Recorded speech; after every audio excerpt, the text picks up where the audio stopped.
Bonjour tout le monde. Alors, bienvenue à ce cours du jeudi matin.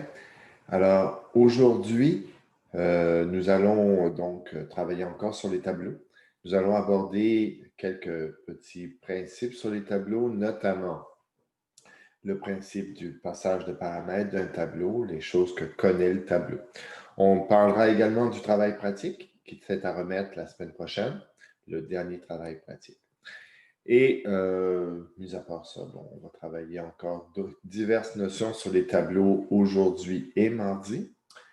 Finalement, bon, ben, on se dirigera ensuite vers les derniers éléments de matière qui auront lieu également la semaine prochaine.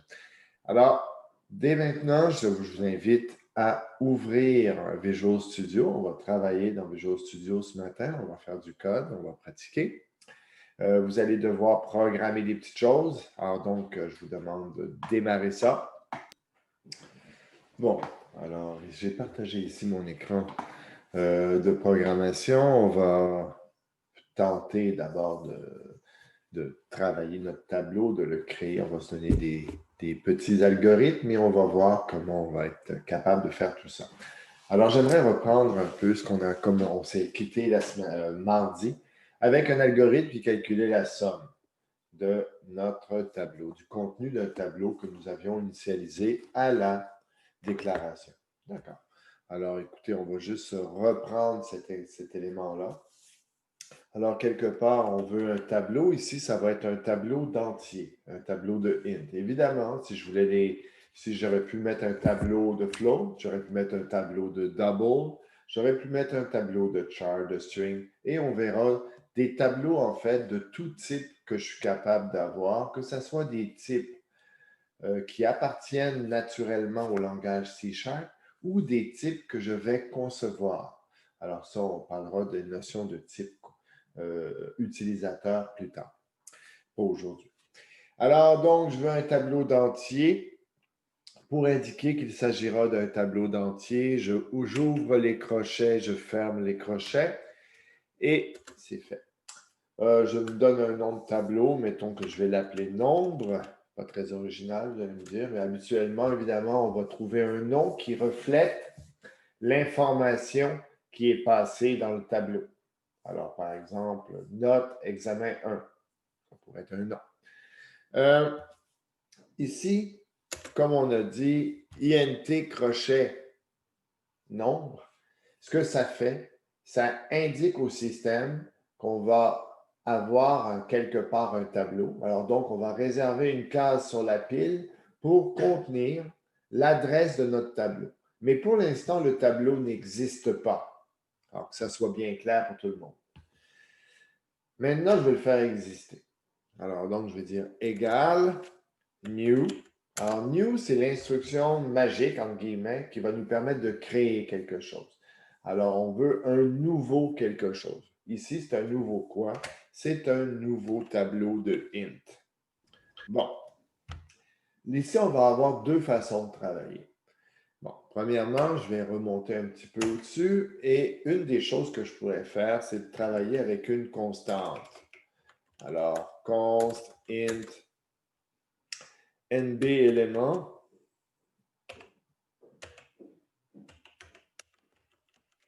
et donner un nom. Ben, donc, je vais dire 5. Alors là, à ce moment-là, cette constante nb élément, je peux l'utiliser entre les crochets et faire ceci.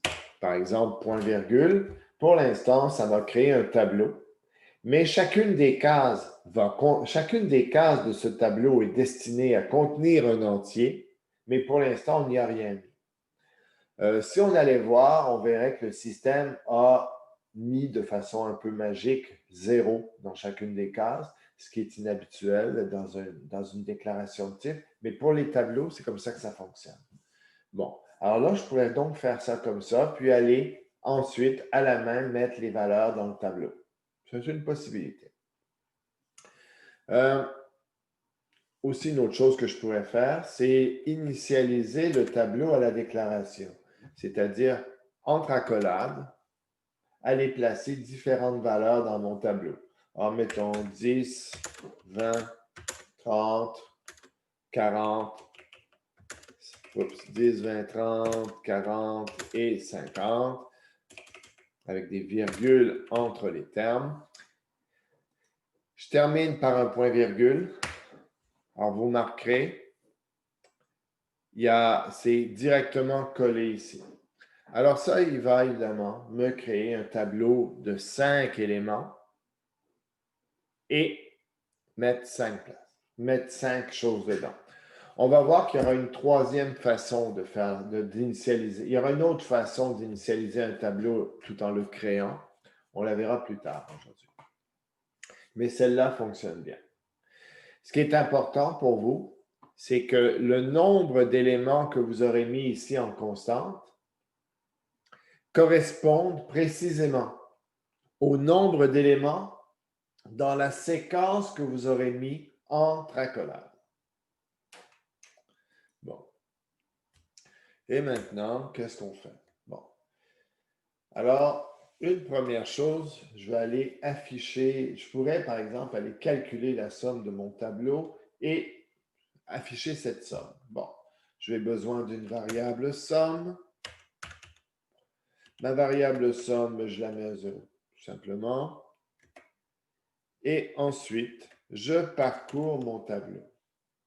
Alors, la book for. Bon, ici, je vais commencer à utiliser des termes qui sont usuels en programmation. C'est-à-dire que lorsqu'on parcourt un tableau, souvent, on va utiliser des noms de variables pour l'indice qui sont des noms standards. Souvent, on va utiliser, c'est très rare, des noms d'une lettre, comme par exemple I et J. Je sais que depuis le début de la session, je vous demande d'écrire des noms de variables significatifs, mais ici, habituellement, c'est une question de mathématiques, c'est une corrélation avec un vecteur mathématique.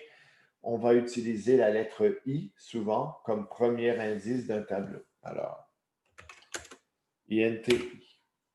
Je le démarre où? Ben, je veux aller à la première case. Ma première case, c'est la case 0. Bon. Je veux continuer ma boucle tant que mon compteur qui s'appelle I, tant que ma variable I est plus petite que le nombre d'éléments de mon tableau. Donc, je pourrais y aller comme ceci.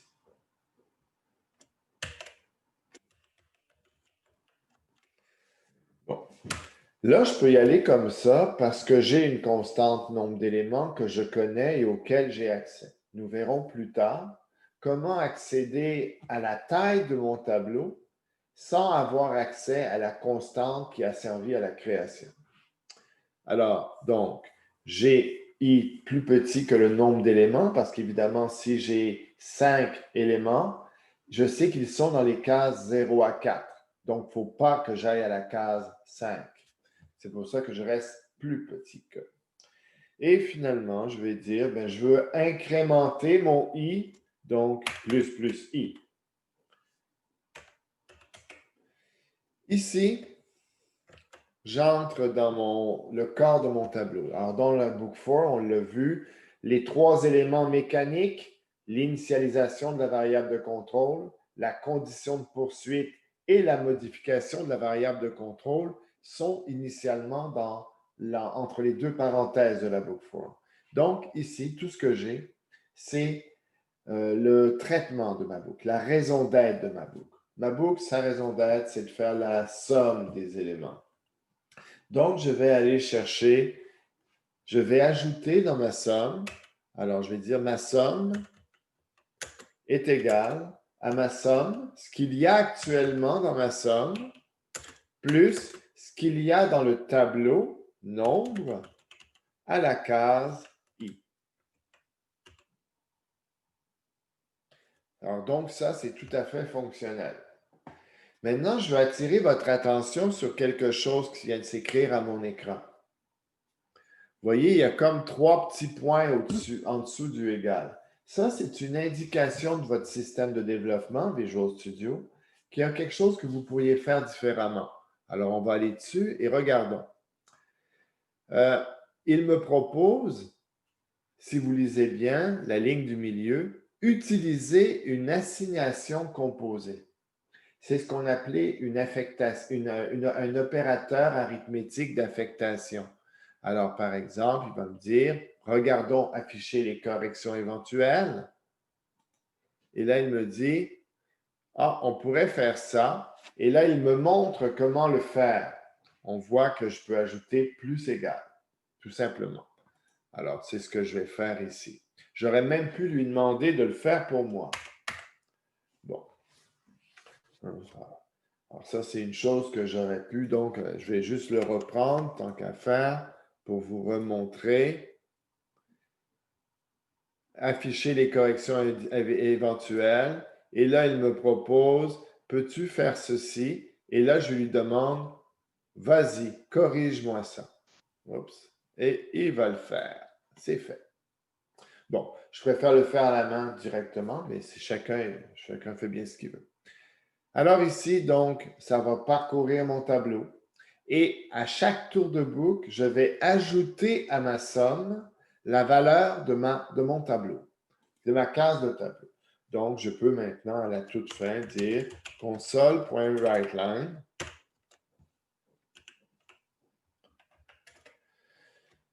Et ici, somme est égale, la somme des valeurs du tableau est égale à la somme. Aujourd'hui, je vais vous montrer une autre façon d'écrire la chaîne. On a vu des façons avec accolade, un numéro de paramètres. On peut aussi faire autrement. On peut utiliser une façon de travailler avec les strings un peu différentes. On met un dièse après la parenthèse. Et là, j'ouvre les accolades. En ouvrant les accolades, je lui dis, bon, le message que je souhaite envoyer, la somme des valeurs du tableau égale. Et là, entre accolades, là, je vais utiliser le bon système cette fois-ci, pas comme j'avais fait l'autre fois. Entre accolades, j'indique la variable somme. Et ici, point virgule. Bon. Alors,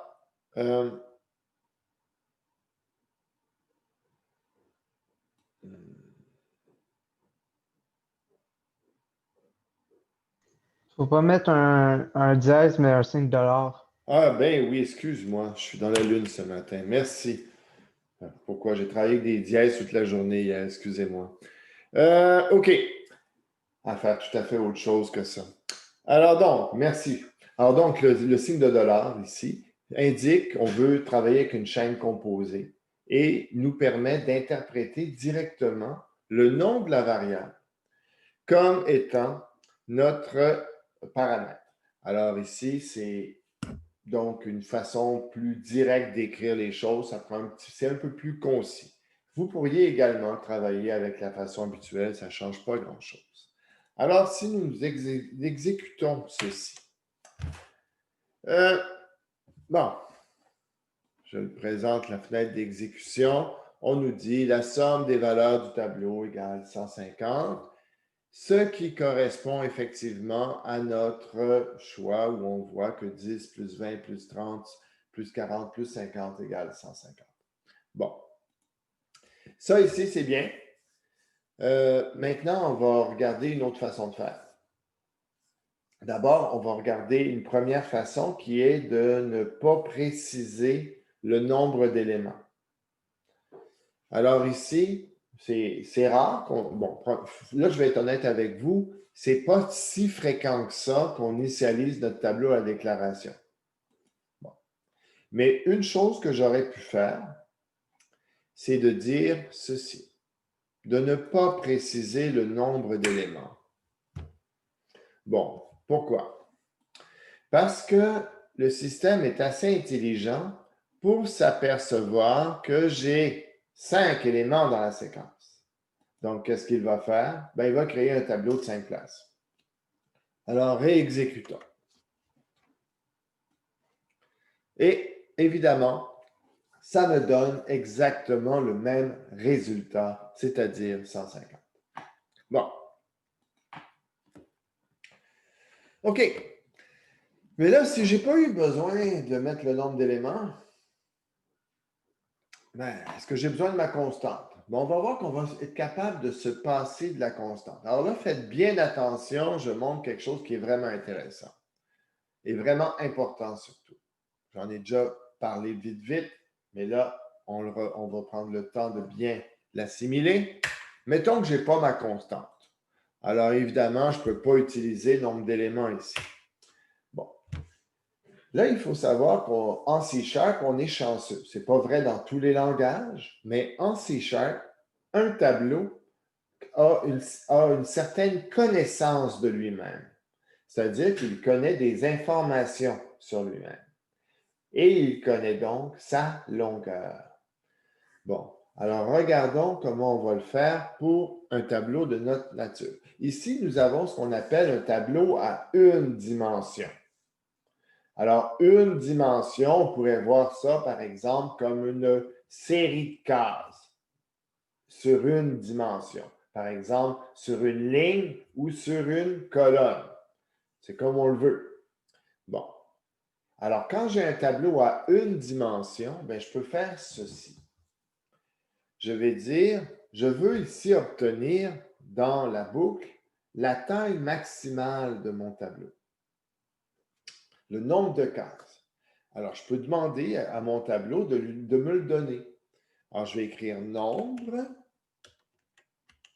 point, et là, on voit qu'il me propose, après avoir tapé point, il me propose des termes qui pourraient s'ajouter. Pour l'instant, nous n'allons n'en utiliser qu'un, parce qu'on peut faire plein de choses avec ça que je ne tiens pas à ce que vous fassiez pour l'instant, mais on a l'option LAN. Vous remarquerez d'ailleurs qu'il y a une petite étoile à côté parce qu'il dit que c'est la suggestion de notre éditeur. Il dit, de la manière que tu es en train de travailler, je pense que c'est ça que tu veux faire. Effectivement, je veux connaître LAN, c'est la longueur de mon tableau, le nombre de cases qu'il y a dans mon tableau à une dimension. Et voilà, j'ai donc maintenant, est-ce que ça va fonctionner? Bon, on va essayer.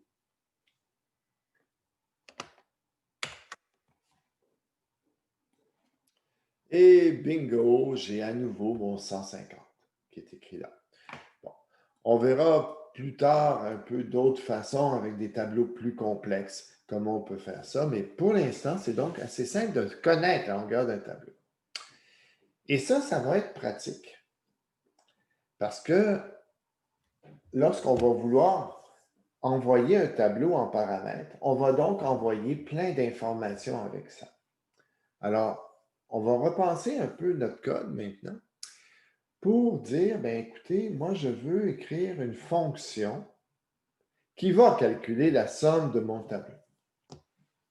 Bon, alors ma fonction, elle va faire finalement tout ce que je fais ici. Alors, regardons comment je vais la faire. Avant de détruire le code du main, je vais commencer par créer ma fonction. Alors, ma fonction, bon, ben, comme d'habitude, statique, void, pas void, excusez-moi, int, parce que la fonction va nous retourner le nombre d'éléments de mon tableau. Alors, statique, int, calculer, somme, mettons, on va s'appeler ça comme ça, et là, je dois placer les paramètres. Ce que je veux envoyer à cette fonction, c'est le tableau en lui-même. Alors, si je veux envoyer un tableau, ben, ce n'est pas compliqué. int, crochet, crochet. C'est un tableau de int que je suis en train d'envoyer. Alors, si j'envoie un tableau de int, je vais lui donner un nom quelconque. Mettons valeur au pluriel. Ça n'a pas d'importance.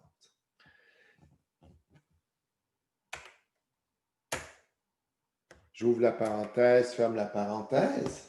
Je vais avoir besoin, évidemment, d'une variable pour mettre la somme des valeurs. Somme valeur. Et je vais dire qu'au début, cette variable vaut 0. Ensuite, ben, je refais exactement ce que j'ai en haut. Donc, for inti, est égal à 0, la première case de mon tableau. I plus petit que la longueur de mon tableau. Alors évidemment, le nom de mon tableau, valeur, et la variable qui me donne cette longueur de mon tableau, c'est la variable len. En fait, on appellera ça plus tard une propriété. La propriété len. Donc, je vais maintenant connaître la longueur de mon tableau. Et finalement, j'incrémente de 1 la valeur de mon tableau. On est tous conscients, je fais un petit rappel, j'en profite, on est tous conscients que plus i, ça équivaut à écrire i est égal à i plus 1. J'aurais le droit d'écrire ça ici. Mais évidemment, le système va me dire, hey, tu peux faire mieux que ça. Alors là, il va me dire, tu devras utiliser un opérateur d'incrémentation. Bon, alors moi, je vais le faire, plus i, tout simplement. J'aurais une petite question. Oui, monsieur. En fait, je ne sais pas si on en a parlé au dernier cours, je ne me rappelle pas, mais pourquoi I en tant que tel? Bon, I, c'est en fait, c'est une habitude, un standard. C'est-à-dire que si tu regardes du code, la plupart des gens qui parcourent un tableau à une dimension vont utiliser I comme valeur d'indice. Alors, il y en a qui pourraient dire que I, c'est la première lettre de l'indice. Ouais, c'est vrai, mais c'est pas pour ça. C'est en fait, je ne sais pas si vous vous rappelez de la notion de vecteur. Est-ce que c'est une notion qui vous dit quelque chose, un vecteur en mathématiques? Oui. Bon, un vecteur, souvent les vecteurs de base qu'on utilise en maths et en physique, des fois, quand on parle d'un vecteur général, souvent on va le noter I avec une petite flèche au-dessus. Je ne sais pas si vous avez déjà vu ça. Oui. Bon, bien ici, c'est le même principe. C'est que le principe d'un tableau, c'est un principe d'un vecteur. C'est comme ça que ça s'appelle. D'ailleurs, dans certains langages, comme le C++, il y a des structures pour mettre des valeurs qui ressemblent à des tableaux qu'on appelle des vecteurs. Donc, ici, c'est plus parce que c'est le vecteur I, si on veut, dans la dimension. Alors, on va avoir I, on va utiliser J, on va utiliser K, et ce sont des valeurs standards, des noms standards. Mais j'aurais le droit d'utiliser, je ne sais pas moi, Toto mange sa soupe, là, si je veux comme nom de variable. Ce n'est pas une obligation syntaxique.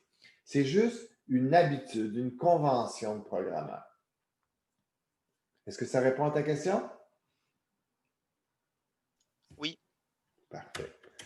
Alors, ici, qu'est-ce que je vais faire? Je vais simplement faire ma somme comme je le fais d'habitude. Alors, ma somme valeur, oui. Vous remarquerez souvent, je ne tape pas les choses. J'utilise le système. Le système, on a un éditeur qui est un très bon éditeur. Il existe des éditeurs qui ont de bonnes classes, comme Visual Studio, Rider ou d'autres, qui sont très bons et qui nous permettent de travailler rapidement. Alors, vous voyez, je tape S et là, lui, il me propose différentes choses qui commencent par S qui auraient du sens ici. Et comme le nom de ma variable, donc j'ai juste à appuyer sur Return et il va le mettre.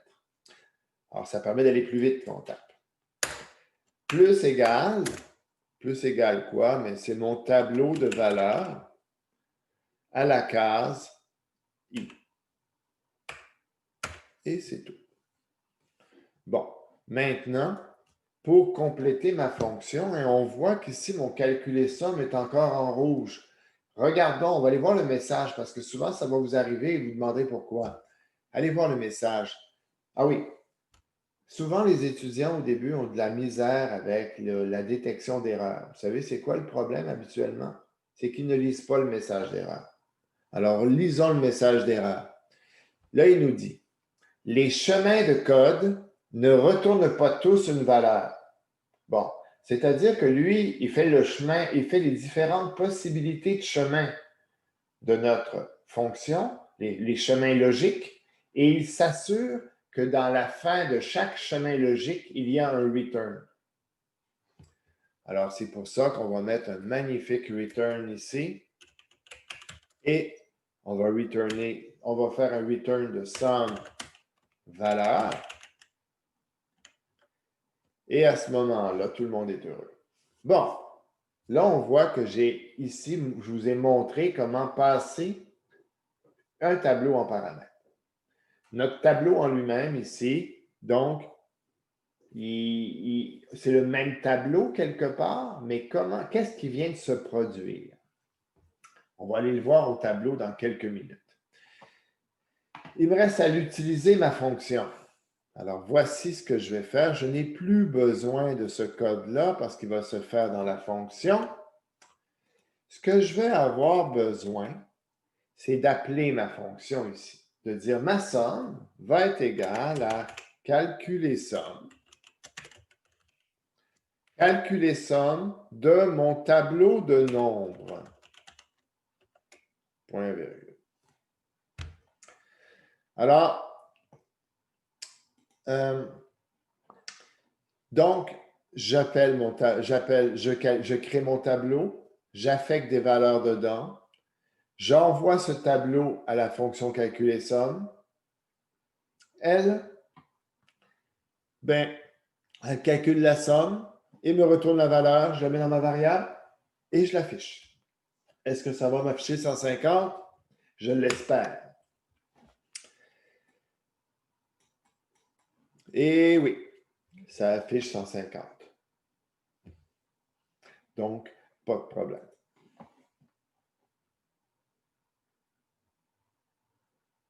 Bon.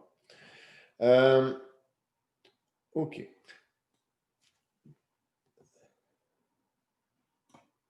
Bon.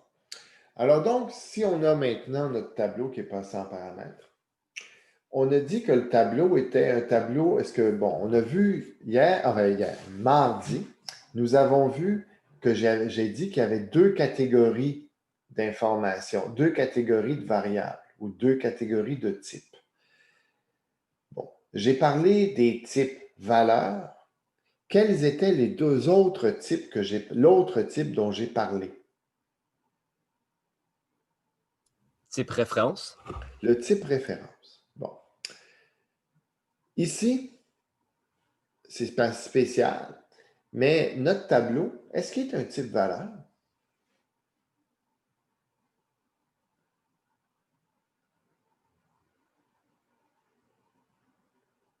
Est-ce que c'est un type valeur ou un type référence, un tableau? C'est un type référence parce qu'il pointe aux cases de mémoire qui contiennent toutes les noms. Tu as bien raison. Alors donc, on va aller regarder au tableau, si ça ne vous dérange pas. On va regarder ce qui vient de se passer ici lorsqu'on a fait ce passage de paramètres. Bon. Habituellement, lorsque je passe un paramètre, qu'est-ce que je passe? Est-ce que j'envoie la variable?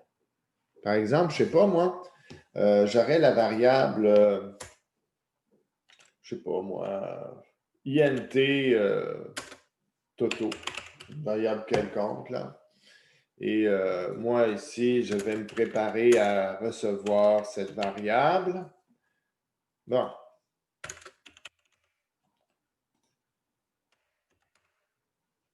Mettons que j'ai ça. OK, ça ne me sert pas à grand-chose, ce que je viens de faire là. Je vais être honnête avec vous. Là. Tenez, je vais juste être gentil avec ma variable. Je vais faire semblant de l'utiliser.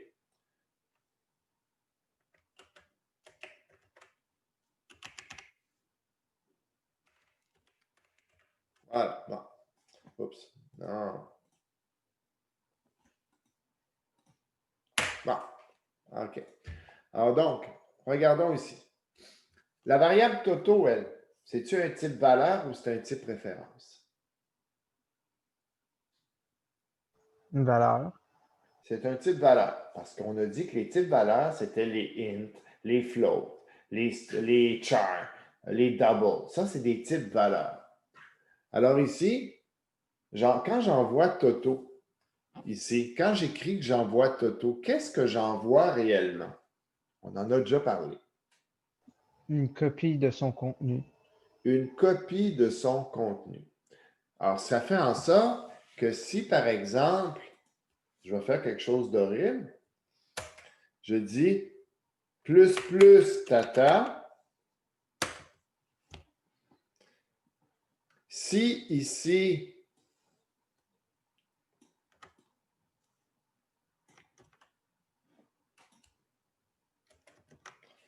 j'affiche Toto,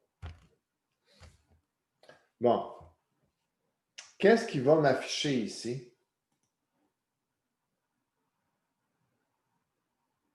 On va faire un guess, on va faire un petit sondage. Là. Je veux que tout le monde se prononce, là.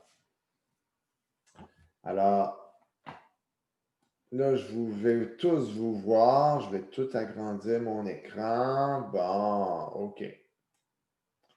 Alors là, vous avez en bas de votre Zoom, là, vous avez un petit truc qui s'appelle réaction, là. Hein? Vous êtes capable, donc, de mettre une réaction. Qui pense que ici, ça va afficher 11? Quand je vais afficher ici cette valeur-là. Qui pense que ça va afficher 11?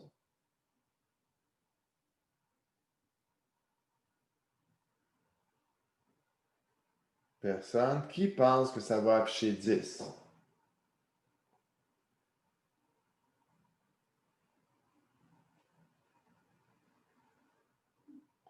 Bon, pas mal de monde. Là, il y a du monde indécis. Hein? Il y a du monde qui ne savent pas ou qui n'ont pas trouvé le bouton de réaction. Un des deux. Ça, il serait temps de le trouver parce que la prochaine session est à distance aussi. Hein? Bon, alors, ici, ceux qui ont raison, c'est ceux qui pensent que ça va afficher 10. Et on va voir pourquoi. Je vais le répéter. Alors, je pense que tout le monde, pas mal de monde l'a compris. J'envoie une copie du contenu de Toto à calculer somme. Je reçois cette copie de contenu dans la variable tata. J'augmente la variable tata. Je l'incrémente de 1. Et là, ici, je vais afficher 11. Il va calculer la somme, il retourne, il revient ici, il affiche la somme des valeurs du tableau. Et là, il affiche Toto. Alors là, comme c'est une copie de Toto que j'ai modifiée, l'original n'a pas été modifié. Il va m'afficher 10. Regardons. Alors, on voit, il affiche 11 d'abord parce qu'il affiche ici le console.writeLine tata. Mais tenez, je vais faire mieux que ça. On va mieux le voir. Je vais marquer tata égale, Toto égale.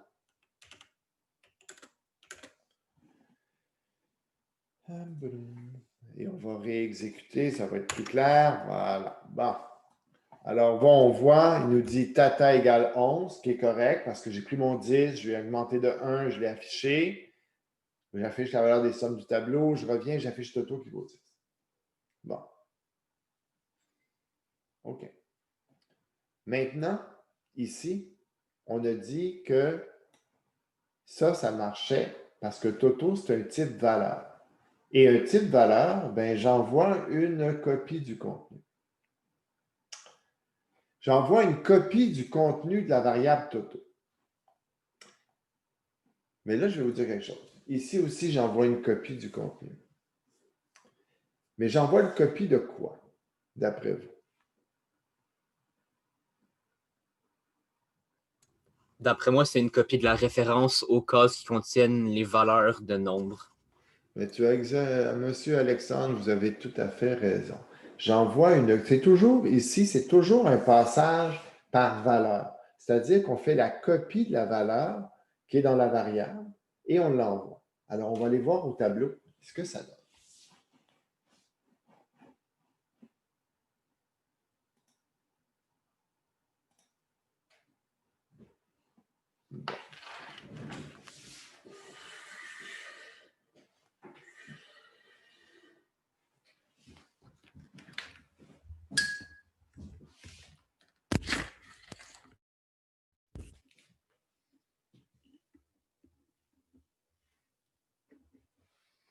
OK. Alors, messieurs, on va reprendre un peu la même façon de faire qu'on avait développée, c'est-à-dire, je représente, j'ai ici ma pile. Alors là, je reprends les mêmes valeurs que j'avais tout à l'heure. Là, je vais arrêter mon partage pour que ce soit un peu plus grand. Voilà. Alors donc, pour vous donner plus de vision là-dessus, nous, ce qu'on sait, c'est qu'on va reprendre le même code que ce que j'ai développé. Et là, je vais regarder qu'est-ce que j'ai comme valeur. Alors là, je commence mon programme. Dans mon programme, j'ai un tableau. C'est la première chose que je vais créer, c'est mon tableau de nombres. OK. Alors, tout d'abord, donc, j'interroge le système. Je dis, écoute, donne-moi une case de mémoire sur la pile. Lui, il me donne la première case disponible. Comme je suis dans le main, c'est la première case en bas de la pile. Alors, je lui dis, écoute, je vais avoir besoin d'un tableau. Un tableau qui va s'appeler nombre. OK, ça fera un tableau. Et là, je lui dis, ben écoute, mon tableau de nombres, eh bien, lui, il est, je le crée. Je vais avoir besoin d'un tableau de 5 places. Alors là, il va dans l'espèce de zone énorme de mémoire qu'on appelle le tas. Il me sort une adresse. Alors là, je vais marquer un nom d'adresse, mais non l'adresse 1000. Bien, l'adresse 1000, c'est ici.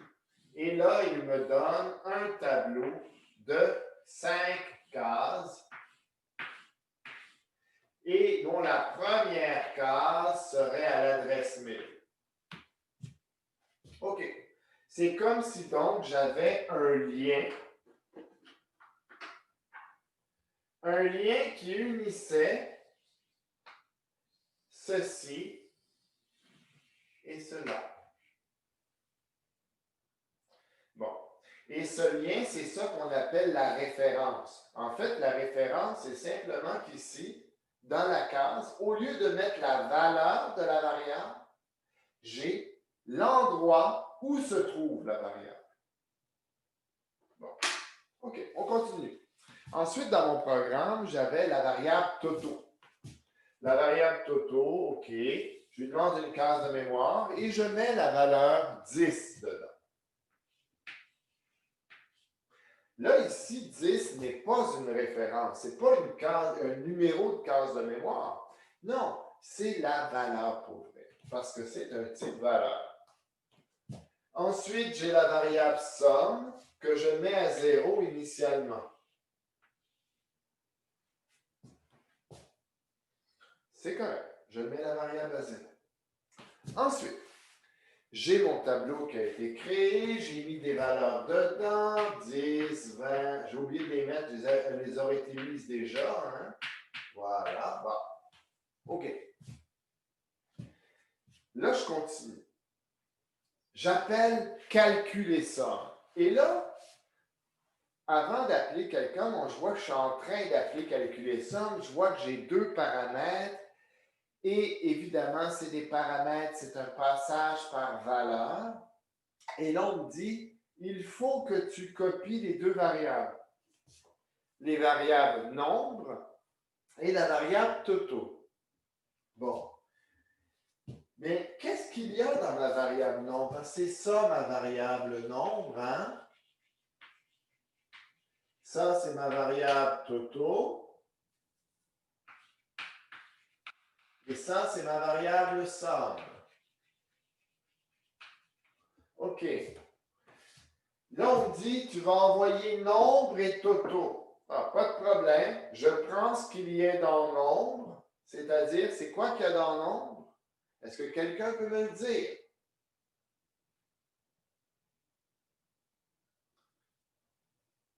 Personne? Allez, messieurs, on se réveille. L'adresse 1000. L'adresse 1000. Oh, là, il se passe quelque chose de spécial. Oui, c'est vrai que c'est une copie que j'envoie, mais c'est une copie de l'adresse. Alors, je lui donne où est la vraie variable. Hein, vous voyez là? On est en train d'aller chercher l'information à la même place. Oups! Donc, qu'est-ce qui va arriver si je modifie mon tableau de nombres dans calculer ça? Il va être modifié quand il va revenir à nombre dans le main. Et oui, modifie l'original. Mais là, c'est pas grave, on ne le modifie pas, on fait juste calculer une somme. OK. Ici, ben là, je vais mettre 10, parce que c'est ma copie de mon 10. Ensuite, ben là, il y a la variable, la fonction calculer somme commence. Elle a reçu ces deux valeurs. Elle a soudainement besoin d'une variable. Alors, c'est la variable somme valeur. Bon, ici, mon tableau, elle l'a appelé valeur, hein? Et ici, on l'a appelé tata. Bon, mais là, on se rend bien compte que le tableau nombre et le tableau valeur nous amènent au même tableau.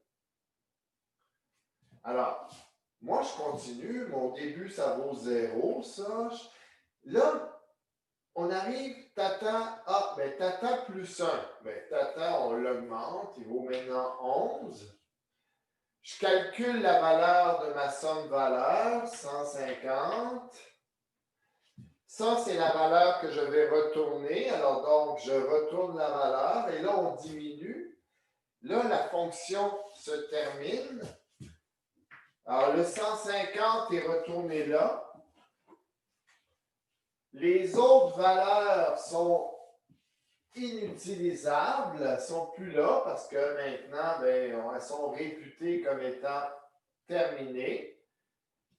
Et on voit ce qui s'y arrive. La variable Toto est inchangée. La variable nombre aussi est inchangée. Parce que c'est la référence qui est dedans. Mais si j'avais modifié ceci, ça aurait été une autre chose. D'ailleurs, c'est ce qu'on va aller regarder. Est-ce que ça va tout le monde? Avez-vous des questions?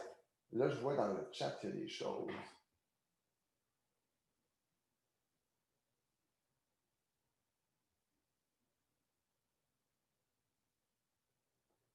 Bon, OK. Alors, donc, il y a des choses en plus qui se disent. Alors, reprenons, je repartage cette zone d'écran. Alors, je vais mettre la bonne caméra surtout. Voilà. OK. Alors, si nous avons ça maintenant, là, on se comprend bien. C'est sûr que quand j'ai marqué l'adresse 1000, non, c'est pas ça l'adresse. Ça ne sera pas l'adresse 1000. Mais c'est exactement ça qui va se produire. D'ailleurs, on va faire un petit quelque chose.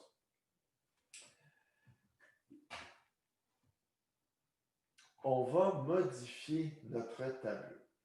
Bon, comment on va faire ça? Rien de très original, regardez.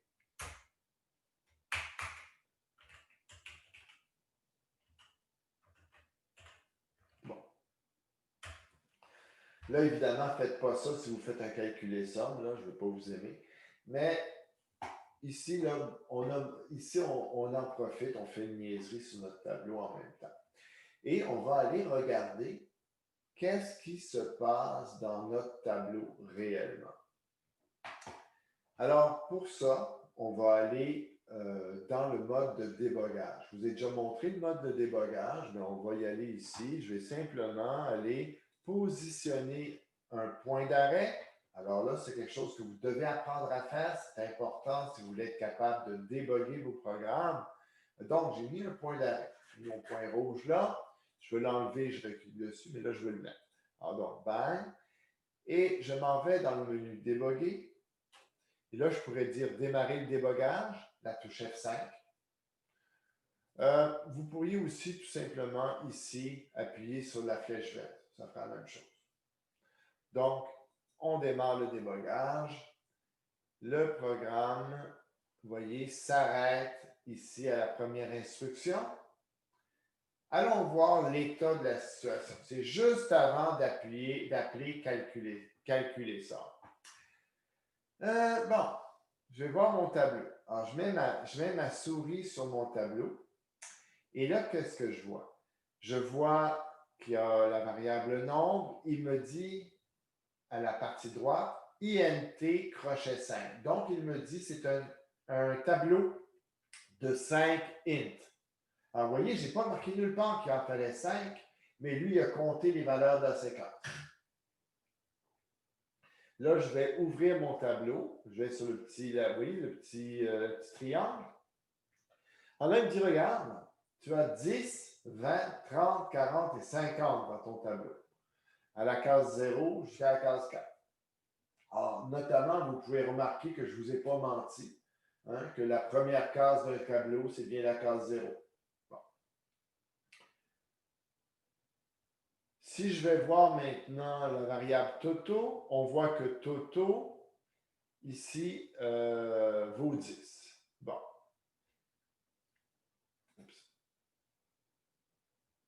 Somme vaut 0 initialement à cette époque-là pour lui, à ce moment-là pour lui. 0, c'est une valeur relative parce que plus ou moins vraiment un 0. Lui, ça, c'est pour le débogage. Ça nous arrange de penser qu'il y a un 0. J'envoie quoi? Bien, j'envoie le tableau de nombres et j'envoie la variable Toto. Maintenant, allons voir qu'est-ce qui se produit ici. Alors, j'appuie sur F5 pour bondir jusqu'au prochain point d'arrêt. Là, j'ai valeur. Ah, valeur, c'est un tableau qui vaut 10, 20, 30, 40, 50, qui a fait 5 cases. J'ai Tata également qui vaut 10. Bon. Là, ici, j'ai Tata que j'incrémente. Là, je vais appuyer sur la touche F10 pour avancer d'une ligne. Bon. Maintenant, retournons voir Tata. On voit que Tata vaut 11. Combien vaut Toto, si je vais voir d'après vous? 10.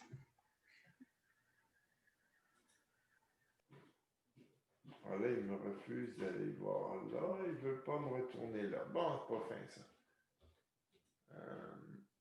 Voilà. Il me dit Toto vaut 10. OK. Bon. Alors, retournons ici. Tata vaut maintenant 11, normalement. Oups.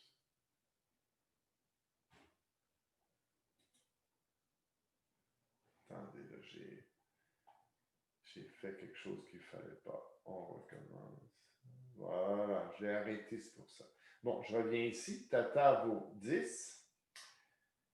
Je continue, donc j'incrémente mon Tata, je l'écris. Là, ici, ma somme des valeurs vaut 0. J'avance, mon I vaut 0. Ah, regardez ce qu'il me dit. Valeur.len, ça vaut 5. Ah, il me ramène la bonne chose. J'avance ici. Somme valeur vaut maintenant 10. Et là, regardons ce qui se produit. Mon tableau de valeurs, il valait 10, 20, 30, 40, 50. J'avance de 1. Et regardons maintenant. Ah, on voit qu'il vaut 11, 20, 30, 40, 50. Et je vais continuer comme ça jusqu'à la fin de la boucle. On voit que ma somme valeur est maintenant à 150, que mon tableau de valeur a été 11, 21, 31, 41, 51. Ma somme de valeur, je la retourne, F10. Là, je reviens dans mon programme. Et allons voir le tableau de nombres. Bon, premièrement, Toto est toujours revenu à 10. Mais mon tableau de nombres, lui, vous voyez qu'il est modifié?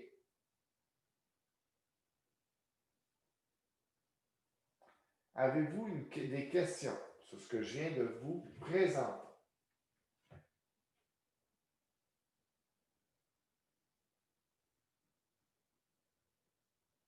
N'hésitez pas, là. Moi, j'ai une question. Vas-y, mon frère. C'est à quel moment que toutes les valeurs dans le tableau ont augmenté de 1? En fait, elles ont augmenté peu à peu ici. Okay. Tu vois? À chaque fois, à chaque tour de boucle, j'ai dit plus valeur I. C'est comme si j'avais dit, regarde, valeur I, la valeur qui est dans le tableau à la case I est égale à la valeur qu'il y a dans le tableau à la case I plus 1. Hein? C'est ça que ça me dit. Alors, donc, j'ai incrémenté la valeur de mon tableau ici. Alors, c'est exactement la même chose, à part que, bon, j'avais fait ça autrement, là. Je l'avais fait ça comme ça. Ce qui revient exactement au même.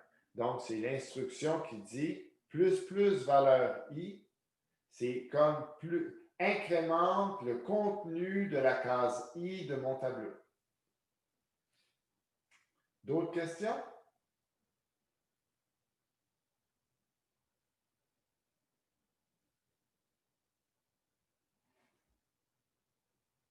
OK. Alors, ce que je vous propose maintenant, c'est on va juste terminer l'exécution.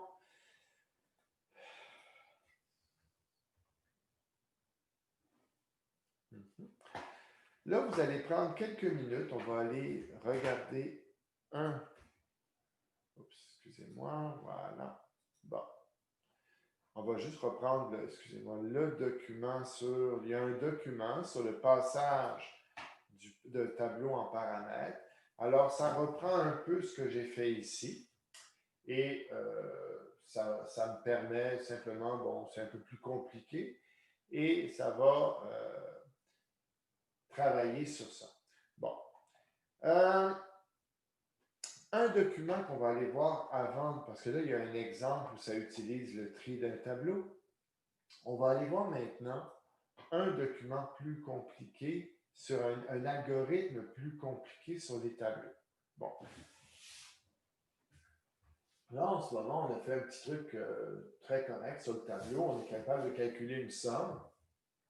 Et si nous regardons les exercices que j'ai proposés, ça serait assez facile, par exemple, d'aller continuer. Alors, donc, avant d'aller, on va aller plus loin maintenant. On va s'écrire une fonction qui va me ramener le plus petit élément d'un tableau. Ça vous va? Alors, moi, je vais vous proposer, j'espère que vous êtes en train de coder en même temps. On va modifier un petit peu notre exemple. On va en faire un deuxième, en fait. Alors, je vais aller faire ça. On va fermer ça.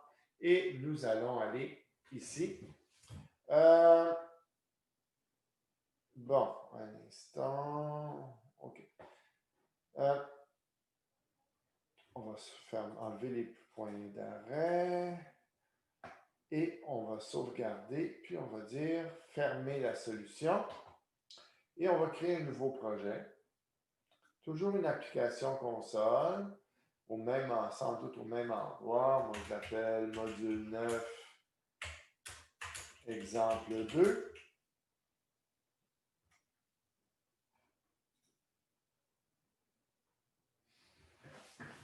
Bon. On va encore travailler avec un tableau constant, si ça ne vous dérange pas. Mais à part que je vais mettre n'importe quelle valeur dedans cette fois-ci. Alors, je vais donc dire, on va prendre un tableau de 5 cases que je vais appeler, bon, un tableau de int. Je l'appelle nombre encore une fois. Et je dis que c'est égal à un nouveau nombre. Ouvrez la collade. Et là, je vais mettre des valeurs qui n'ont pas vraiment de lien ensemble.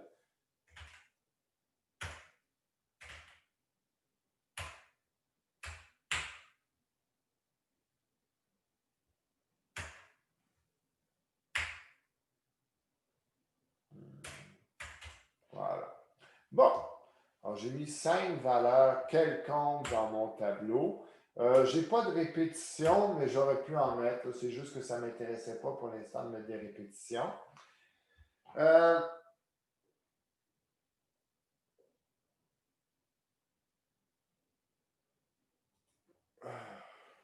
Oups, j'ai marqué new, non, new int, excusez-moi.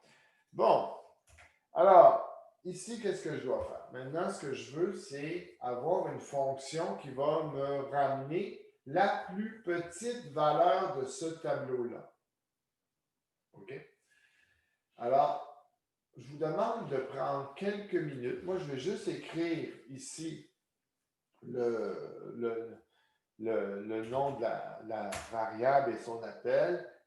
Plus petit, je vais l'appeler plus petit est égal à trouver plus petit. Et là, on lui envoie le tableau nombre. Bon. Alors moi, ce que je vous demande maintenant, c'est d'aller rédiger cette fonction trouver plus petit. Et on va l'afficher à la fin, évidemment, console.writeLine. Oups.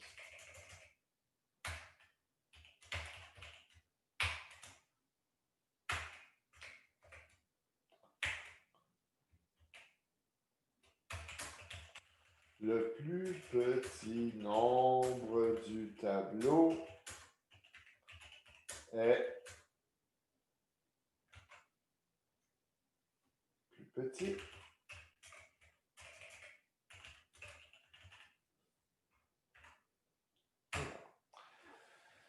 Bon, alors il faut donc écrire la fonction trouver plus petit et on va la penser. Alors, allez-y, monsieur. Ah oui, ça se peut que je demande à un d'entre vous de partager son écran.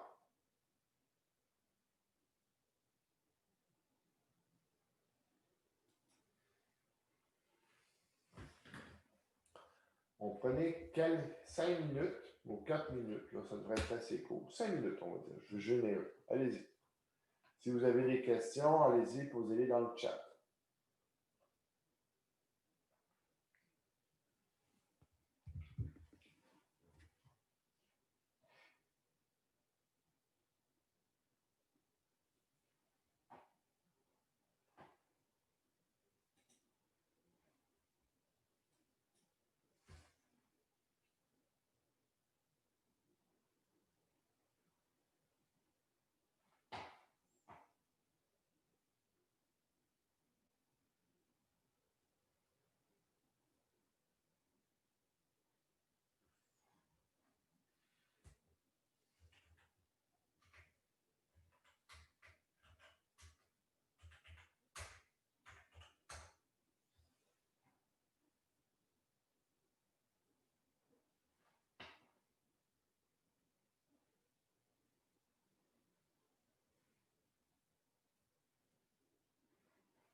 Quand vous avez terminé, faites juste une indication dans le chat en tapant fini.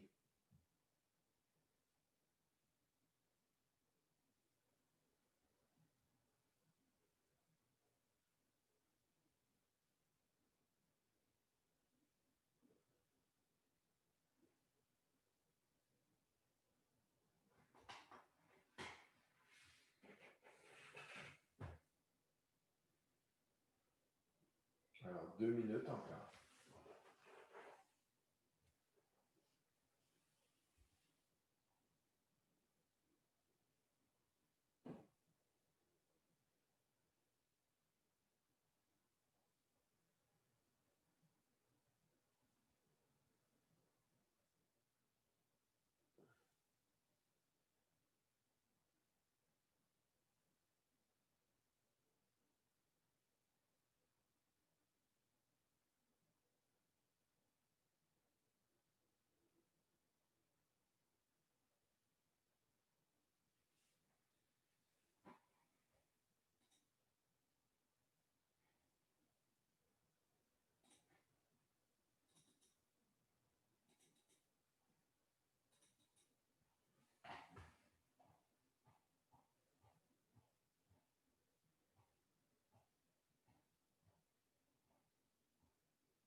Brandon. OK. Il faut que tu trouves le plus petit élément. Qu'est-ce que tu ferais si je te montrais un tableau sur une feuille, si je t'écrivais un tableau de valeurs? Que ferais-tu pour essayer de trouver le plus petit, la plus petite de ces valeurs? Ben, je ferai un if. Non, mais toi, en tant qu'humain, là, je te montre une feuille de papier, je te mets 5 valeurs sur une case. Comment tu ferais pour savoir laquelle est la plus petite? Ben, juste par savoir comment le numéro est plus petit, là. Hein, tu regarderais chacune des cases. Et là, tu te poserais la question, est-ce que c'est la plus petite des valeurs que je connais? Ouais. Puis là, après ça, tu passerais à la prochaine case. Puis tu te dirais, est-ce que c'est la plus petite que je connais? Et tu serais obligé de faire toutes les cases. Mais nous, on va faire la même affaire dans 5 secondes. OK. Bon. Alors là, tout le monde, est-ce qu'il y en a qui ont trouvé comment faire?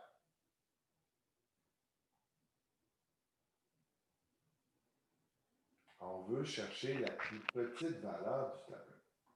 Avec l'indice que vous venez de dire, oui, je sais comment faire, mais je ne sais pas comment le coder en tant que tel, là. Je sais que c'est une boucle, etc., mais quelle valeur que je vais mettre, je n'ai pas pensé à ça encore. D'accord. Bon, là, on va se rappeler un petit peu un travail qu'on a fait des alternatives. Hein? On a vu des alternatives empilées à un moment donné. Mais là, on va voir que c'est un peu le même principe. Alors, je vais partager mon écran.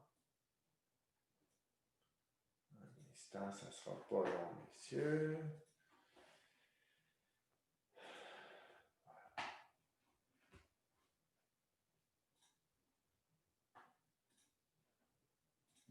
Bon. Alors, nous, on veut d'abord trouver la façon d'écrire « Je veux trouver le plus petit ». Okay. Je sais qu'il est dans le tableau. Il y a un plus petit nombre dans le tableau, certainement. Alors, bon, je vais d'abord commencer par écrire l'entête de la fonction. Statique, int, parce que ça va me ramener la valeur du plus petit. Oh. Int, tout court, merci. Je suis en dehors, excusez-moi, je suis en dehors de ma classe pour ça. Bon, il y a des jours comme ça. Alors, statique, int, calculer, trouver plus petit. Et cette fonction va recevoir un tableau. Bon, mettons, je vais l'appeler valeur. Un tableau de int. Comme je l'ai fait tout à l'heure. Bon. Je sais qu'au début, je vais avoir une variable qui va contenir le plus petit. Bon, là, pour l'instant, je sais, je vais l'appeler plus petit, tout simplement. Et à la fin, je sais quelque part que je vais dire return plus petit. Bon. OK. Là, évidemment, il n'aime pas ça parce que plus petit, il n'est pas assigné. OK. Bon. Là, regardons la logique. La logique, c'est que je vais parcourir mon tableau et m'interroger, à savoir, quand je regarde une case de mon tableau, est-ce que cette case contient la plus petite valeur que j'ai vue jusqu'à présent? Bon, passons au tableau, à notre autre tableau noir.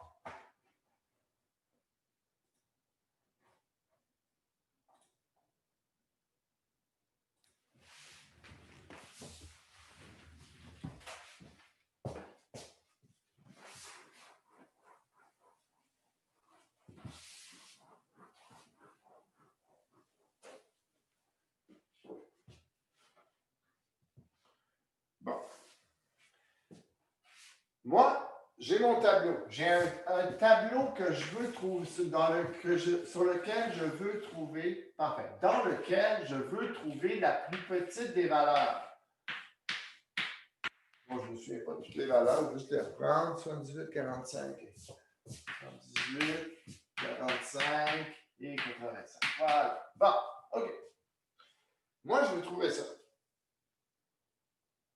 Mais évidemment, il faut que je peux pas faire, il n'y a pas une instruction magique que je lui donne le tableau qui me dit « Ah, c'est le plus petit, c'est elle ». S'il y avait une telle instruction, elle serait quand même obligée de regarder chacune des cases et de se poser la question. Mais on va y aller graduellement. Alors, moi, j'ai une variable qui va être le plus petit.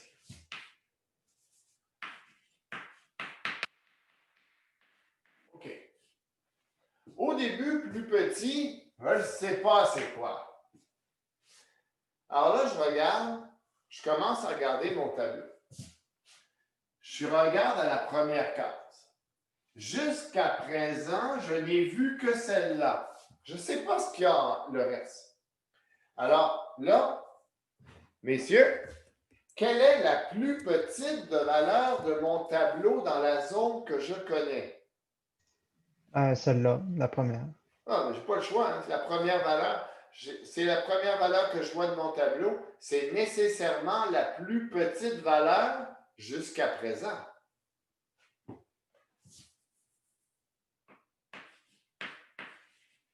OK. Maintenant, je vais passer à la deuxième case. Et là, je connais ça maintenant de mon tableau. Alors, j'arrive à ma deuxième case. Qu'est-ce que je fais pour savoir si c'est la plus petite valeur de mon tableau? On fait un if plus petit Que quoi? que la valeur i, mettons nombre entre crochets i. Ouais, mais attendez, là, je suis là. Ça, c'est nombre crochet i. Oui. Si je veux savoir si nombre crochet i est la plus petite valeur, je la compare à quoi? À la plus petite valeur présentement. Ah, je la compare à cette valeur-là, hein? Pas à elle, à elle. Oui. C'est ça. Alors, je la compare au plus petit nombre que je connais jusqu'à présent. C'est lui. OK. Ah.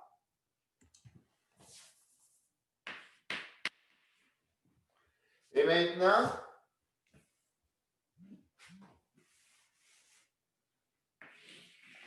je passe à ma troisième valeur. Je la compare à quoi? Au plus petit nombre connu jusqu'à présent. Ça donne que c'est aussi... Ah, voilà. Et je passe à ma quatrième. Je compare mon 85 à lui. Ah non, c'est lui le plus petit. Je compare moi après ça à mon 17 à lui. Non. Et la fonction devrait me retourner 12. Donc, je vais comparer chaque valeur du tableau à la plus petite valeur connue jusqu'à présent. Retournons au code.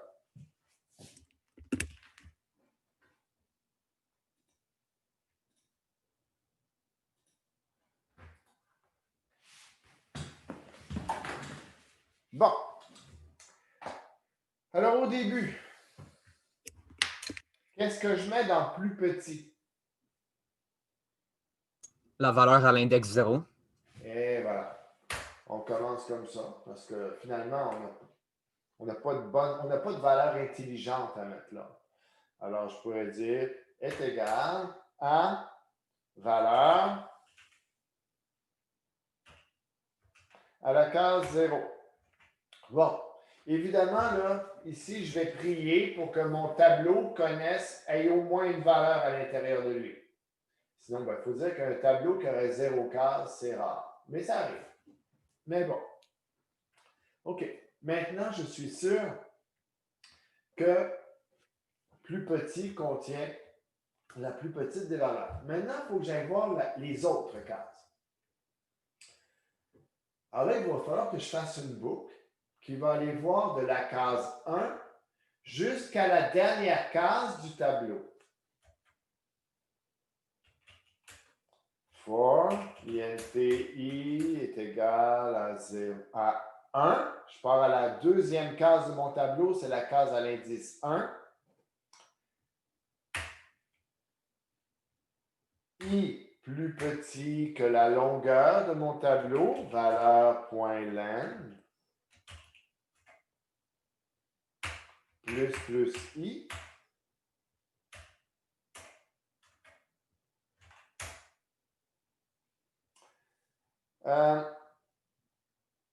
Maintenant, il faut que je compare la valeur de la case i avec mon plus petit. Comment j'écris ça, messieurs? If nombre entre crochets i est plus petit que plus petit. Ou valeur, on va dire. Valeur, ah oui, valeur. Crochet i, répète, est plus petit. Plus petit que plus petit. Oui, c'est bon. Si ça, c'est vrai. Ben, le plus petit, c'est rendu nombre en crochet i. Valeur. OK. Alors, plus petit est égal à valeur crochet i. Donc, à chaque fois que je vais vérifier ma valeur de i. Si elle est plus petite que la plus petite valeur connue jusqu'à présent, elle devient la plus petite valeur connue jusqu'à présent. On va voir si ça fonctionne. Essayons. CTRL F5. Elle devrait nous retourner 12. On va aller voir le résultat. Et ça nous dit le plus petit nombre du tableau. Bon, ça s'appelle du tableau. AU, merci. Alors, le plus petit nombre de mon tableau est 12. Est-ce que c'est vrai? Tout à fait. Bon, là, il nous reste à peine une vingtaine de minutes. On va aller regarder le TP. On avait commencé à le surveiller l'autre fois, mais je trouvais que vous n'aviez pas encore tous les éléments qu'il fallait pour bien le prendre. Alors, c'est pour ça qu'on a décidé finalement d'aller le repousser. Alors, c'est le dernier TP de la session. Il vaut un peu plus cher que d'autres, c'est vrai. Et vous allez avoir jusqu'à la semaine prochaine pour le faire. Bon. Je vais maintenant fermer ça et on va aller regarder ce travail pratique. Alors, il est toujours disponible dans laboratoire. Bon, ouvrons-le.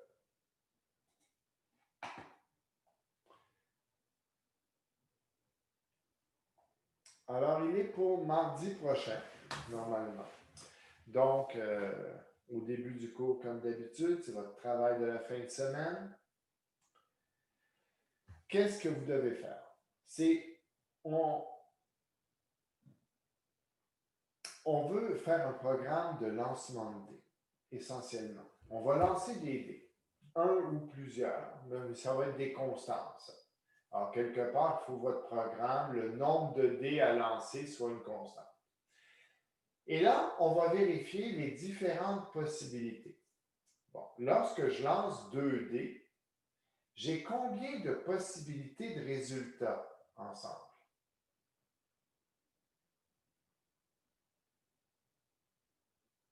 12. 12? 12, ça ferait de 1 à 12, c'est ça? Non, plus comme 1, 1, 2, 2, 1, 2, 2, 1, comme ça. 1, 1, 2, 2. Ouais. Alors, c'est quoi combien de combinaisons est-ce que je peux avoir, d'après vous, lorsque je lance 2 dés? Combien de combinaisons différentes? 36. En termes de résultats, 10. Regardez, la somme des 2D, ça peut donner une valeur entre 2 et 12. Ah, my bad. Hein? Alors donc, parce que toi, tu as sans doute fait des calculs un peu étranges en disant le premier nombre vaut 1, mais à la somme des deux, là, ben, on a 2, 3, 4, 5, 6, 7, 8, 9, 10, 11, 12. Donc, il y a 11 possibilités. Pas 12. Parce que on a 2D, on aura toujours au minimum un 1. Bon.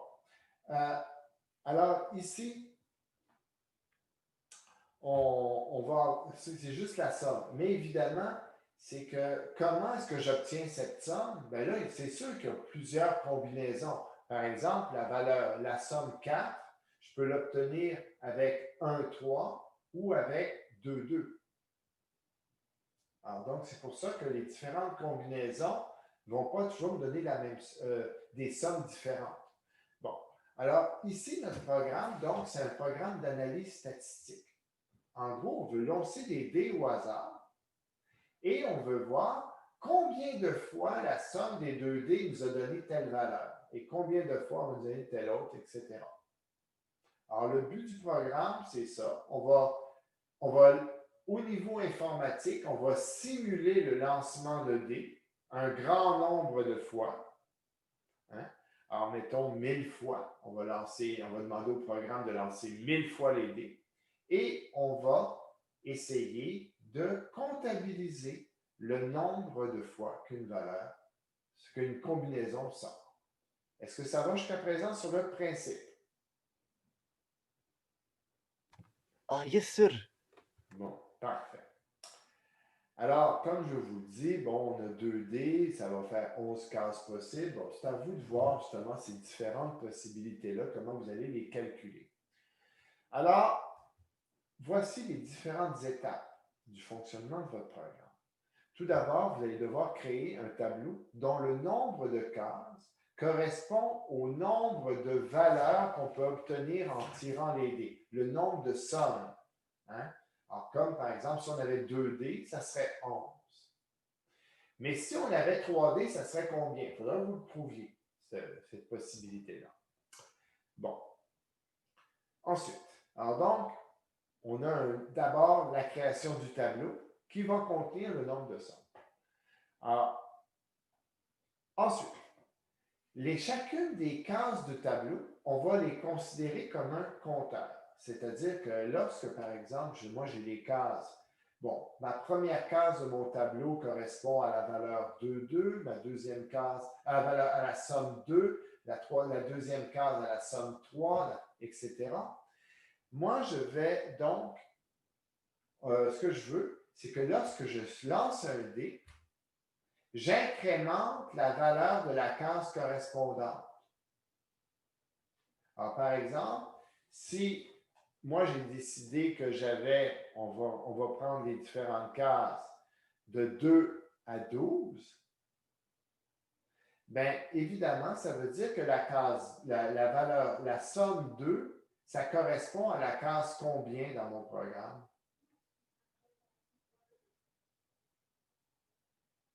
Et 1. À la case combien? Lorsque le premier dé vaut 1, le deuxième vaut 1. Ça fait Oui, mais 1, ça va 1. correspondre à quelle case dans mon tableau? 0. Dans la case 0. Ce que je veux, c'est que dans une situation comme celle-là, moi, ce que je vais faire voir, je vais juste, bon, mettons que j'ai 2 dés. Je vais juste me créer un petit Word en même temps, dans lequel je vais simuler ça. Insertion, tableau. Bon.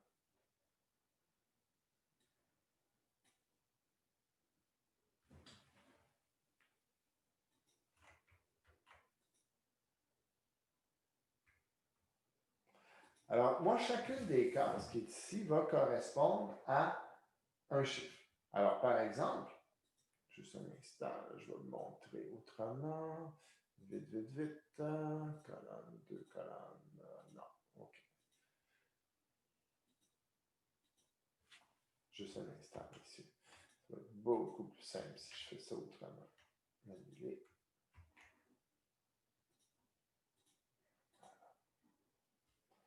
Un saut de colonne. Je vais là, j'insère mon tableau. Voilà. Bon.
Excusez-moi, je ne veux rien savoir.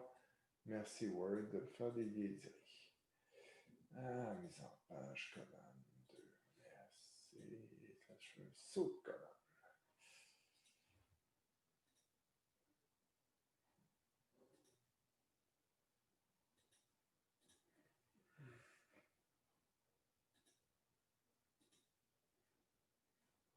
Donc, ici, ce que je vais avoir, là, simplement,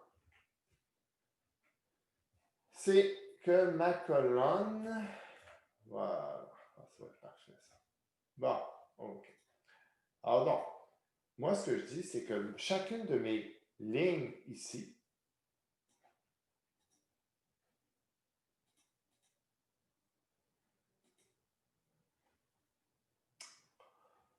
bon, 2, 3, 4, 5.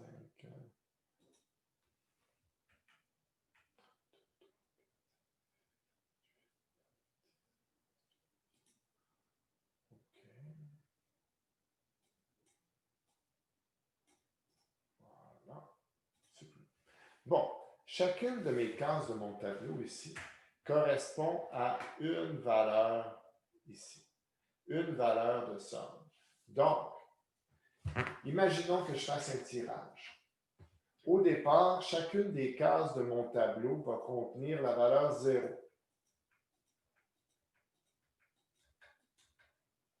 Là, je fais un tirage.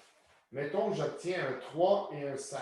La somme de ces cases-là, c'est 8. La somme de ces 2 dés, c'est 8. Alors, je m'en vais trouver la case qui correspond à la somme 8. La case qui correspond à la somme 8, c'est laquelle? Bien évidemment, ça va être celle-ci. Mais comment est-ce que je vais le calculer? Moi, je sais que c'est la case 0, 1, 2, 3, 4, 5, 6. Donc, ma case 8, ma somme 8, correspond à la case 6 lorsque j'ai 2 dés. Ah bon, OK. On est peut-être capable de faire une opération mathématique ici. Et là, bon, je viens de trouver un 8. Donc, 8, j'incrémente de 1. Je passe au prochain tirage. Là, on me donne un 5 et un 6. Donc, je m'en vais à la case 9. Et à la case 9, ici, bon, bien là, je rajoute 1. Là, j'obtiens tout d'un coup un 4 et un 4. Ah, encore une fois, la somme 8. Je m'en vais donc encore à la case 6. 0, 1, 2, 3, 4, 5, 6. Ah, j'ai déjà 1. Bien, je l'incrémente, je suis maintenant rendu à 2. Et je vais faire ça pour mes 1000 tirages, c'est-à-dire à chaque fois, trouver dans quelle case je vais ajouter 1. Est-ce que ça va pour l'instant? Ou est-ce que vous venez d'être perdu? C'est bon. C'est bon? Donc, je vais faire 1000 tirages Et à chaque fois, à chaque tirage, en fonction de la somme des 2 dés, je vais aller incrémenter une des cases de mon tableau. Alors, ça veut dire qu'à la fin, je vais donc avoir la somme des valeurs de mon tableau devrait être égale au nombre de tirages, devrait être égale à 1000. Ça, c'est une chose qui est réelle. Bon. Alors, ça, j'ai ici donc fait les points 1, 2, 3. J'ai créé le tableau. J'ai tiré toutes les valeurs également. Ensuite, pour tirer les valeurs, qu'est-ce qu'on va utiliser pour faire un tirage de dés d'après vous? Random. Oui. Ce qu'on a vu au laboratoire 8, le fameux random. Donc, ici, vous allez faire à chaque fois 2 tirages. Évidemment, le générateur aléatoire n'aura été créé qu'une seule fois au début du programme dans le main. Et après ça, vous allez sans doute le passer en paramètre. Parce que sinon, vous allez avoir de très mauvaises surprises. Le générateur va toujours sortir la même valeur. Bon, alors, donc, vous allez tirer les nombres à l'aide du générateur et vous allez donc cumuler vos, par exemple, vos 1000 lancers. C'est ces 1000 lancers qui ont été choisis. On dit que la valeur minimale du nombre de tirs, c'est 50 et la valeur maximale, 10 000. Une fois que c'est ça, bien là, une fois que c'est fait, on a tiré nos 10 000. Par exemple, c'était 10 000 qu'on a été chercher. On a tiré 10 000 fois les dés. On a donc notre tableau, la fréquence de chacune des sommes. Est-ce que ça vous dit quelque chose, la notion de fréquence?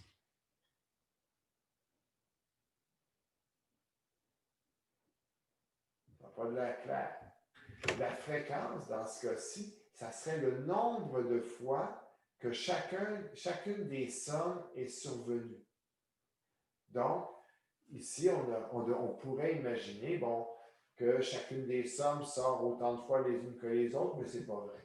En fait, il va y avoir des situations où il y aura il y a des chiffres qui vont sortir, les sommes qui vont arriver plus souvent. Pourquoi? Parce qu'il y a plus de combinaisons qui donnent ces sommes-là. Par exemple, la somme 2. Il y a combien de façons d'obtenir 2 en lançant 2 dés? Une seule. Puis si on regarde, par exemple, la valeur 7, est-ce qu'il y en a juste une qui permet d'obtenir 7? Non. Il y en a beaucoup, hein? Je pourrais avoir le premier dé vaut 1, puis le deuxième vaut 6. Le premier dé vaut 2, le deuxième dé vaut 4, et vaut 5, et ainsi de suite. Je vais avoir une foule de façons d'obtenir 7. En fait, c'est la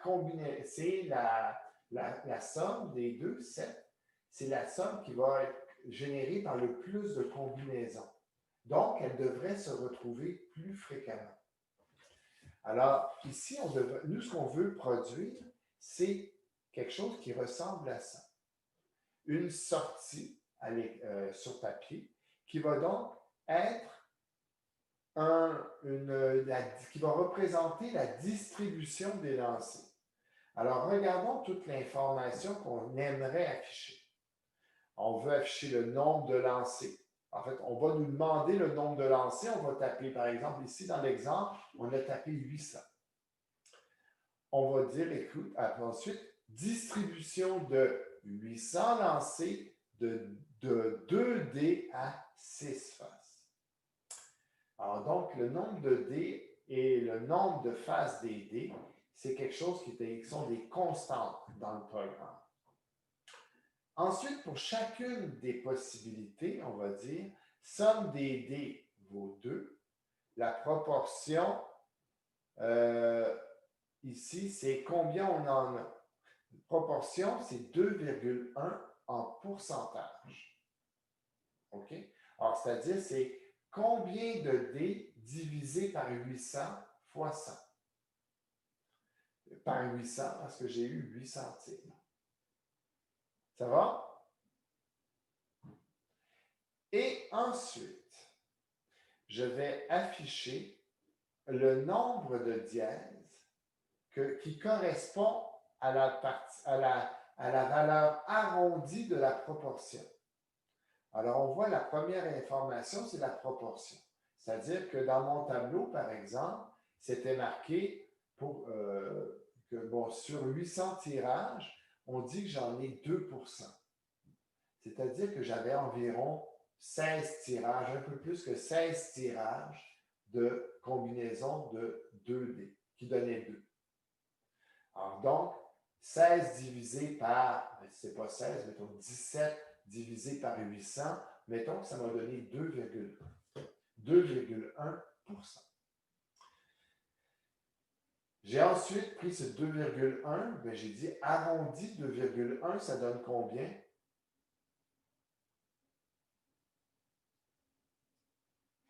Ça donne 2. Merci. 2 avec, et là, j'ai écrit 2 dièses.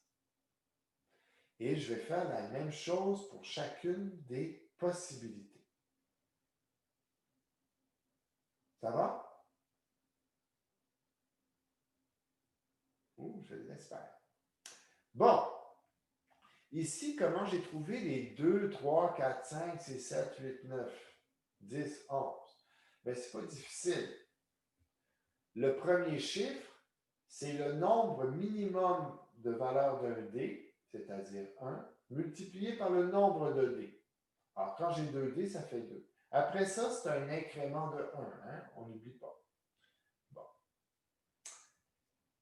Ici, on a un autre exemple, mais cette fois-ci, sur 4500 lancés de 4 dés à 6 faces. Alors, on voit que là, il y a eu, par exemple, des combinaisons qui ne sont pas arrivées. C'est possible. Des combinaisons rares. Bon.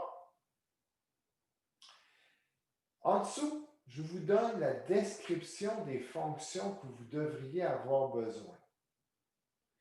Alors, ici, on vous dit, vous auriez besoin d'une fonction qui s'appelle lire nombre de lancers.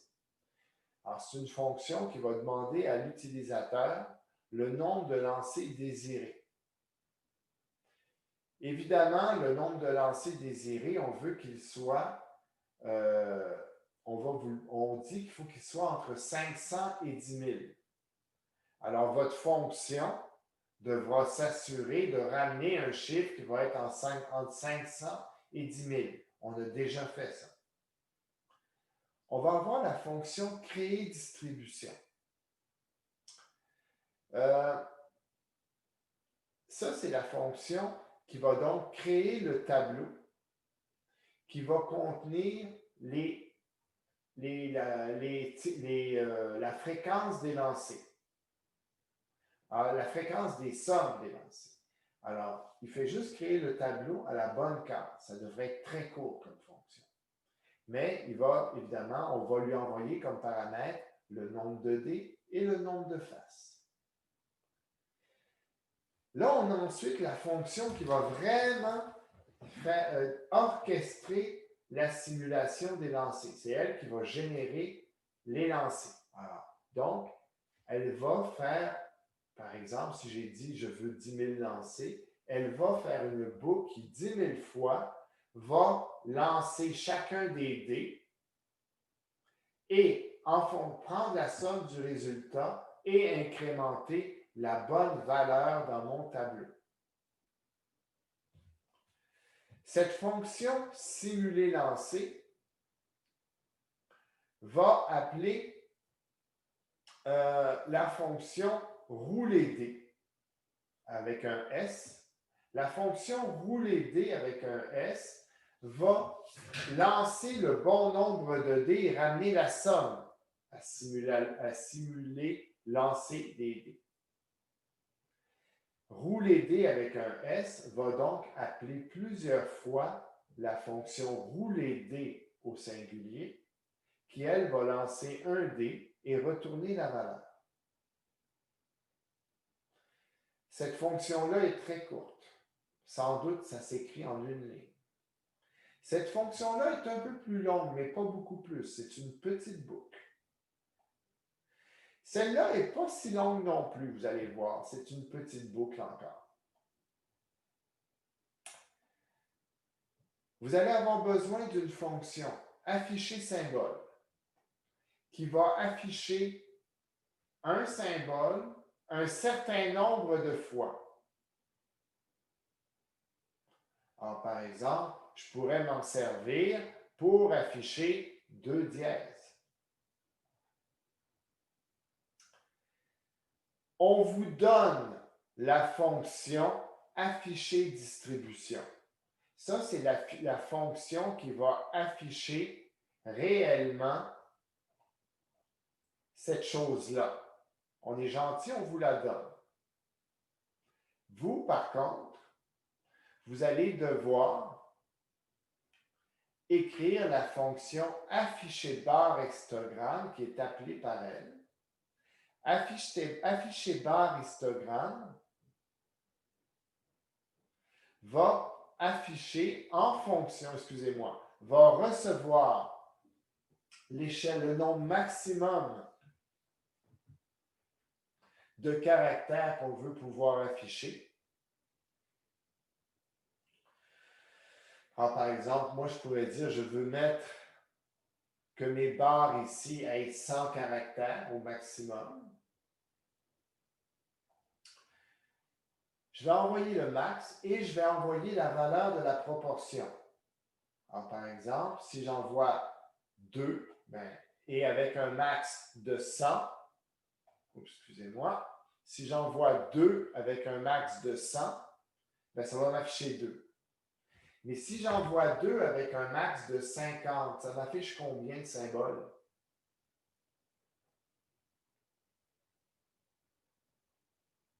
Un seul. Un seul. Parce qu'ici, c'est 2 représente 2%. Donc, sur 50, c'est 1 sur 50. Bon. Et c'est pas mal tout pour ça. Avez-vous des questions? Là, je vais devoir vous quitter, j'ai une autre rencontre. Alors, avez-vous des questions?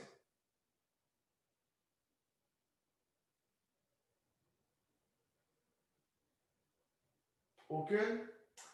Écoutez, de toute façon, si vous en avez, vous savez où me joindre, vous m'écrivez. Au pire aller, on va se rencontrer sur Discord. J'ai du temps demain après-midi, normalement, demain matin, possiblement également, demain en fin d'avant-midi, je parle. Demain au début, j'ai déjà des choses, mais demain en fin d'avant-midi et demain après-midi, j'ai du temps pour vous. En fin d'après-midi, je pourrais en avoir également aujourd'hui. Alors, je vous souhaite une bonne fin de journée et on se revoit donc au plus tard mardi matin. Alors, au revoir tout le monde. Merci. Merci, bonne fin de journée.